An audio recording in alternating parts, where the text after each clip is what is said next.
केवल ज्ञान ही जिनका नेत्र है, ऐसे जिन भगवान को नमस्कार कर शास्त्रों के अनुसार सात्यकी और रुद्र की कथा लिखी जाती है। गंधार देश में महेश्वरपुर एक सुंदर शहर था। उसके राजा सत्यंधर थे। सत्यंधर की प्रिया का नाम सत्यवती था। इसके एक पुत्र हुआ, उसका नाम सात्यकी था। सात्यकी ने राजविद्या में अच्छी कुशलता प्राप्त की थी और ठीक भी है, राजा बिना राजविद्या के शोभा भी नहीं पाता। इस समय सिंधु देश की विशाला नगरी का राजा चेटक था। चेटक जैन धर्म का पालक और जिनेंद्र भगवान का सच्चा भक्त था। इसकी रानी का नाम सुभद्रा था। सुभद्रा बड़ी पतिव्रता और धर्मात्मा थी। इसके 7 कन्याएं थीं। उनके नाम थे पवित्रा, मृगावती, सुप्रभा, प्रभावती, चेलिनी, ज्येष्ठा और चंदना। सम्राट श्रेणिक ने चेटक से चेलिनी के लिए मंगनी की थी, पर चेटक ने उनकी आयु अधिक देखकर लड़की देने से इनकार कर दिया। इससे श्रेणिक को बहुत बुरा लगा। अपने पिता के दुख का कारण जानकर अभय कुमार उनका एक बहुत ही बढ़िया चित्र बनवाकर विशाला में पहुंचा। उसने वह चित्र चेलिनी को बतलाकर उसे श्रेणिक पर मुग्ध कर लिया। पर चेलिनी के पिता को उसका ब्याह श्रेणिक से करना सम्मत नहीं था। इसलिए अभय कुमार ने गुप्त मार्ग से चेलिनी को ले जाने का विचार किया। जब चेलिनी उसके साथ जाने को तैयार हुई तब ज्येष्ठा ने उससे अपने को भी ले चलने के लिए कहा। चेलिनी सहमत तो हो गई, उसका ले चलना इष्ट नहीं था। इसलिए जब ये दोनों बहिनें थोड़ी दूर गई होंगी कि धूर्ता चेलिनी ने ज्येष्ठा से कहा, बहन, मैं अपने आभूषण तो सब महल ही में भूल आई हूँ, तू जाकर उन्हें ले आना, मैं तब तक यहीं खड़ी हूँ। बेचारी भोली ज्येष्ठा उसके झांसे में आकर चली गई। यह थोड़ी दूर ही पहुंची होगी कि इसने इधर आगे का रास्ता पकड़ा और जब तक ज्येष्ठा संकेत स्थान पर आती है तब तक यह बहुत दूर आगे बढ़ाई। अपनी बहन की इस कुटिलता या धोखेबाजी से ज्येष्ठा को बेहद दुख हुआ और इसी दुख के मारे वह यशस्वती आर्यिका के पास दीक्षा ले गई। ज्येष्ठा की सगाई सत्यंधर के पुत्र सात्यकी से हो चुकी थी, पर जब सात्यकी ने उसका दीक्षा ले लेना सुना तो वह भी विरक्त होकर समाधि गुप्त मुनि द्वारा दीक्षा लेकर मुनि बन गया। एक दिन यशस्वती, ज्येष्ठा आदि आर्यिकाएं श्री वर्धमान भगवान की वंदना करने को चलीं। वे सब एक वन में पहुंची होंगी कि पानी बरसने लगा और खूब बरसा। इससे इस आर्यिका संघ को बड़ा कष्ट हुआ। कोई किधर और कोई किधर, इस तरह उनका सब संघ तितिरबितर हो गया। ज्येष्ठा एक कालगुहा नाम की गुहा में पहुंची। वह उसे एकांत समझकर शरीर से भीगे वस्त्रों को उतारकर उन्हें निचोड़ने लगी। भाग्य से सात्यकी मुनि भी इसी गुहा में ध्यान कर रहे थे, सो उन्होंने ज्येष्ठा आर्यिका का खुला शरीर देख लिया। देखते ही विकार भावों से उनका मन भ्रष्ट हुआ और उन्होंने अपने शीलरूपी मौलिक रत्न को आर्यिका के शरीर रूपी अग्नि में झोंक दिया।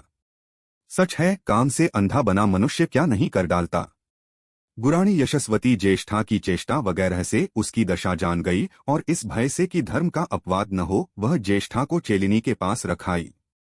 चेलिनी ने उसे अपने यहाँ गुप्त रीति से रख लिया। सो ठीक ही है, समय दृष्टि निंदा आदि से शासन की सदा रक्षा करते हैं। 9 महीने होने पर ज्येष्ठा के पुत्र हुआ, पर श्रेणिक ने इस रूप में प्रकट किया कि चेलिनी के पुत्र हुआ।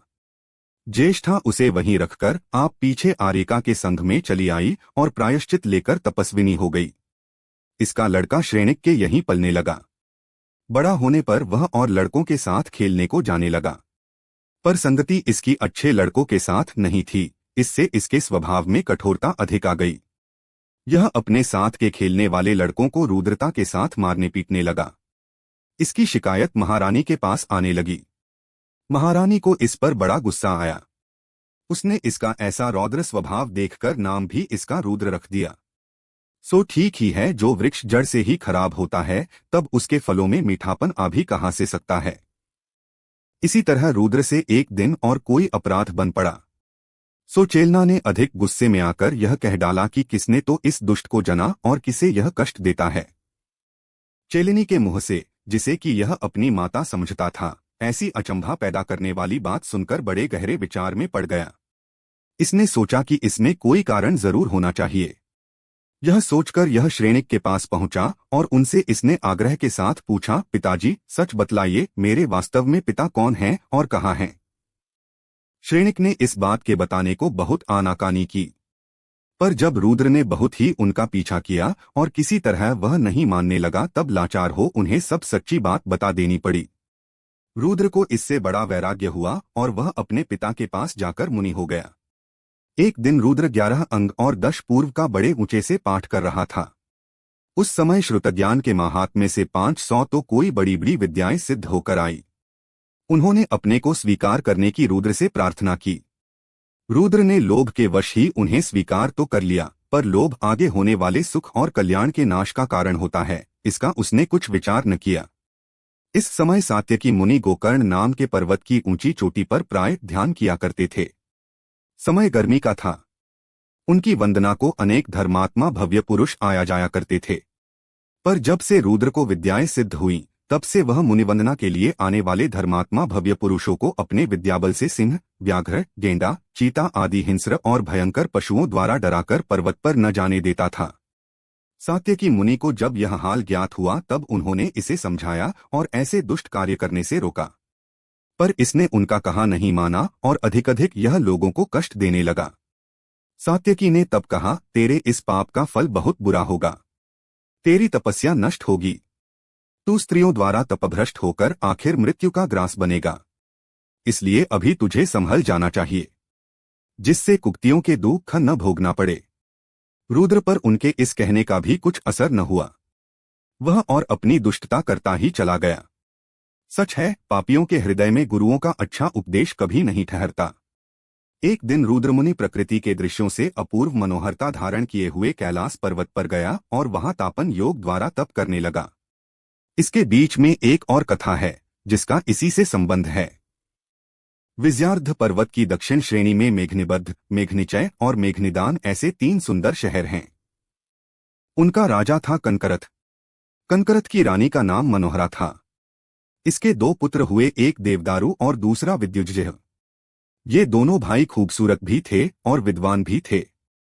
इन्हें योग्य देखकर इनका पिता कनकरथ राज्य शासन का भार बड़े पुत्र देवदारू को सौंप आप गंधर्व मुनिराज के पास दीक्षा लेकर योगी बन गया। सबको कल्याण के मार्ग पर लगाना ही एकमात्र अब इसका कर्तव्य हो गया। दोनों भाइयों की कुछ दिनों तक तो पटी, पर बाद में किसी कारण को लेकर बिगड़ पड़ी। उसका फल यह निकला कि छोटे भाई ने राज्य के लोभ में फंसकर और अपने बड़े भाई के विरुद्ध षड्यंत्र रच उसे राज्य से निकाल दिया। देवदारू को अपने मान भंग का बड़ा दुख हुआ। वह वहां से चलकर कैलाश पर आया, यहीं पर रहने भी लगा। सच है, घरेलू झगड़ों से कौन नष्ट नहीं हो जाता। देवदारू के 8 कन्याएं थीं और सब ही बड़ी सुंदर थीं। सो एक दिन ये सब बहिनें मिलकर तालाब पर स्नान करने को आई। अपने सब कपड़े उतारकर ये नहाने को जल में घुसी। रुद्र मुनि ने इन्हें खुले शरीर देखा। देखते ही वह काम से पीड़ित होकर इन पर मोहित हो गया। उसने विद्या द्वारा उनके सब कपड़े चुरा मंगाए। कन्याएं जब नहाकर जल बाहर हुई तब उन्होंने देखा कपड़े वहां नहीं। उन्हें बड़ा ही आश्चर्य हुआ। वे खड़ी खड़ी बेचारी लज्जा के मारे सिकुड़ने लगीं और व्याकुल भी वे अत्यंत हुई। इतने में उनकी नजर रुद्र मुनि पर पड़ी। उन्होंने मुनि के पास जाकर बड़े संकोच के साथ पूछा, प्रभो, हमारे वस्त्रों को यहाँ से कौन ले गया? कृपा कर हमें बतलाइए। सच है, पाप के उदय से आपत्ति आ पड़ने पर लज्जा संकोच सब जाता रहता है। पापी रुद्र मुनि ने निर्लज्ज होकर उन कन्याओं से कहा, हाँ, मैं तुम्हारे वस्त्र वगैरह सब बता सकता हूँ, पर इस शर्त पर कि यदि तुम मुझे चाहने लगो। कन्याओं ने तब कहा, हम अभी अबोध ठहरी, इसलिए हमें इस बात पर विचार करने का कोई अधिकार नहीं। हमारे पिताजी यदि इस बात को स्वीकार कर लें तो फिर हमें कोई उजर नहीं रहेगा। कुल बालिकाओं का यह उत्तर देना उचित ही था। उनका उत्तर सुनकर मुनि ने उन्हें उनके वस्त्र वगैरह दे दिए। उन बालिकाओं ने घर पर आकर यह सब घटना अपने पिता से कह सुनाई। देवदारू ने तब अपने एक विश्वस्त कर्मचारी को मुनि के पास कुछ बातें समझाकर भेजा। उसने जाकर देवदारू की ओर से कहा, आपकी इच्छा देवदारू महाराज को जान पड़ी। उसके उत्तर में उन्होंने यह कहा कि हाँ, मैं अपनी लड़कियों को आपको अर्पण कर सकता हूँ, पर इस शर्त पर कि आप विद्युज्जीव को मारकर मेरा राज्य पीछा मुझे दिलवा दें। रुद्र ने यह स्वीकार किया। सच है, कामी पुरुष कौन पाप नहीं करता। रुद्र को अपनी इच्छा के अनुकूल देख देवदारू उसे अपने घर पर लिवा लाया। और बहुत ठीक है, राज्यभ्रष्ट राजा राज्य प्राप्ति के लिए क्या काम नहीं करता। इसके बाद रुद्र विजयार्ध पर्वत पर गया और विद्याओं की सहायता से उसने विद्युज्जीव को मारकर उसी समय देवदारू को राज्य सिंहासन पर बैठा दिया। राज्य प्राप्ति के बाद ही देवदारू ने भी अपनी प्रतिज्ञा पूरी की। अपनी सब लड़कियों का ब्याह आनंदोत्सव के साथ उसने रुद्र से कर दिया। इसके सिवा उसने और भी बहुत सी कन्याओं को उसके साथ ब्याह दिया। रुद्र तब बहुत ही कामी हो गया। उसके इस प्रकार तीव्र काम सेवन का नतीजा यह हुआ कि सैकड़ों बेचारी राजबालिकाएं अकाल ही में मर गई। पर पापी तब भी संतुष्ट नहीं हुआ। इसने अब की बार पार्वती के साथ ब्याह किया। उसके द्वारा इसकी कुछ तृप्ति जरूर हुई। कामी होने के सिवा इसे अपनी विद्याओं का भी बड़ा घमंड हो गया था। इसने सब राजाओं को विद्या बल से बड़ा कष्ट दे रखा था। बिना ही कारण यह सबको तंग किया करता था। और सच भी है, दुष्ट से किसे शांति मिल सकती है। इसके द्वारा बहुत तंग आकर पार्वती के पिता तथा और भी बहुत से राजाओं ने मिलकर इसे मार डालने का विचार किया। पर इसके पास था विद्याओं का बल, सो उसके सामने होने को किसी की हिम्मत न पड़ती, और पड़ती भी तो वे कुछ कर नहीं सकते थे। तब उन्होंने इस बात का शोध लगाया कि विद्याएं इससे किस समय अलग रहती है। इस उपाय से उन्हें सफलता प्राप्त हुई। उन्हें यह ज्ञात हो गया कि काम सेवन के समय सब विद्याएं रुद्र से पृथक हो जाती हैं। सो मौका देखकर पार्वती के पिता वगैरह ने खड्ग द्वारा रुद्र को सस्त्रीक मार डाला। सच है, पापियों के मित्र भी शत्रु हो जाया करते हैं। विद्याएं अपने स्वामी की मृत्यु देखकर बड़ी दुखी हुईं और साथ ही उन्हें क्रोध भी अत्यंत आया। उन्होंने तब प्रजा को दुख देना शुरू किया और अनेक प्रकार की बीमारियां प्रजा में फैला दी। उससे बेचारी गरीब प्रजा त्राह त्राह कर उठी।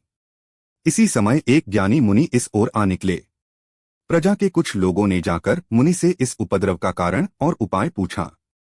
मुनि ने सब कथा कहकर कहा, जिस अवस्था में रुद्र मारा गया है उसकी एक बार स्थापना करके उससे क्षमा कराओ। वैसा ही किया गया।